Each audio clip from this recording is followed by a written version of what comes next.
I did an Apple commercial, which again I remember very, very vividly. How did that happen? Serendipity.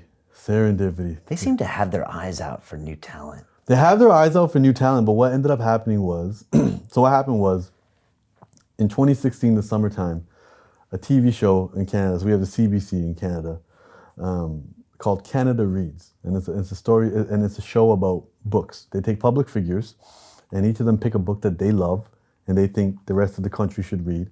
And they sit at a round table, and they debate the books. And like Survivor, at the end of every episode, one book gets voted off. Just the book, not even the public figure. They're still going to be there for the whole week. It's an everyday show for 1 week.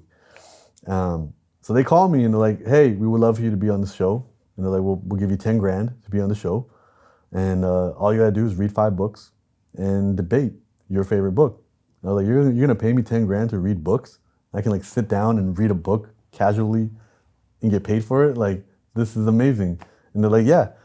And so I said yes to the show, and I picked a book called 15 Dogs, which was about 2 Greek gods in a bar in Toronto talking about why humans are miserable. One of the Greek gods is like, it's because they're too smart. If they weren't so smart, they wouldn't be so miserable.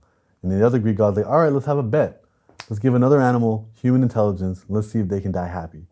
So they go to a dog pound, give 15 dogs human intelligence. And then the whole story just following 15 dogs around Toronto their entire lives to see if any of them can die happy. And I won't give it away if any of them do, but that's the premise of the story. I love dogs. I love Toronto. That's why I picked the book. I was the only person on that show who picked a book that had nothing to do with them. And they tried to send me books about racism, the immigrant experience, and all of that type of stuff. And most of the other public figures picked books that resembled them. The environmentalist picked a book about the environment. The Native American picked a book about Native American issues. And they are all very impassioned in their debates, whereas I was just kind of like, well, your book is important because it talks about the environment, but it's boring. You know, your book has a very predictable ending. You know, your book, nobody relates to for whatever reasons. And I ended up winning the show. Why didn't you pick the book that everyone thought you would pick or wanted you to pick? Because that's just stupid. I wanted to pick a book that would be interesting to me. And I think that's the thing where people don't realize this, and this is kind of what my mission is now, is we got to let people be the people that they are, you know, and beyond a turban and a beard and beyond being a child of an immigrant, sometimes I'm a jerk, sometimes I'm funny, sometimes I'm nice, sometimes I'm creative, sometimes I'm completely basic, sometimes I'm full of anxiety. You know, I'm a human being and I have interests. I grew up and I had a dog and he was my best friend, and I see him in the eyes of other dogs whenever I walk down the street, and I love dogs.